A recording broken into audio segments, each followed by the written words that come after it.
नमस्कार सभी को। Questions on Advaita Vedanta mini series में आपका स्वागत। तो चलिए हम और एक प्रश्न लेते हैं। Following Vishishtadvaita takes us to universal mind और it takes us to hell.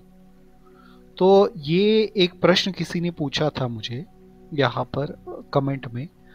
तो यहाँ पर क्या है कि विशिष्टाद्वैत वगैरह जो भी है वो क्या मानते हैं, वो मानते हैं कि केवल नारायण ही वास्तव में सुप्रीम है, शिव आदि वगैरह नहीं। तो उसने बोला था कि देखो ये शिव और विष्णु में भेद करेंगे तो हम नरक जाएंगे।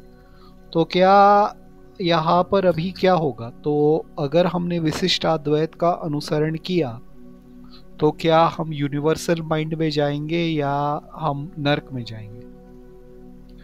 तो इसका समाधान ये है कि मेरे अनुसार जो है मैं भगवत गीता के एक वर्ष से लेता हूँ, एक श्लोक से। यम यम वापि स्मरन् भाव त्यजत्यन्ते कलेवरम तम तमेवैति कौन्तेय सदा तद्भाव भावितः। तो इसका मतलब ये है कि अगर किसी ने ऐसी भावना की है, ठीक है, तो वो उसी भाव को प्राप्त होगा। तो मान लीजिए कि कोई मतलब विशिष्टाद्वैत का अनुसरण करता है लेकिन उसमें द्वेष भावना नहीं है और वो केवल नारायण के ऊपर भावना कर रहा है जीवन भर, तो उस भावना की दृढ़ता की वजह से उसको ऐसा प्रतीत होगा मृत्यु के बाद कि मैं नारायण के लोक में हूं, नारायण मेरे साथ है, ठीक है, ये यहां पर रहता है।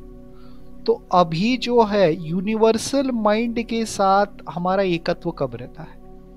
देखिए यूनिवर्सल माइंड के साथ जो एकत्व पाना है वो बहुत बहुत मुश्किल है, क्योंकि क्या है, वो सविकल्प समाधि में एक दशा है।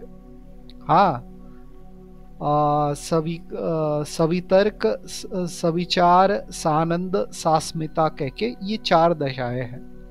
तो वहां पर क्या होता है कि योगी जो है भीतर भीतर भीतर जाके आखिर में अपना कनेक्शन जो है यूनिवर्सल माइंड के साथ देखता है, और ऐसा ही योगी जो है यूनिवर्सल माइंड के साथ एकता जो है वो अनुभव कर सकता है, बाकी ऐसा अनुभव नहीं कर सकते।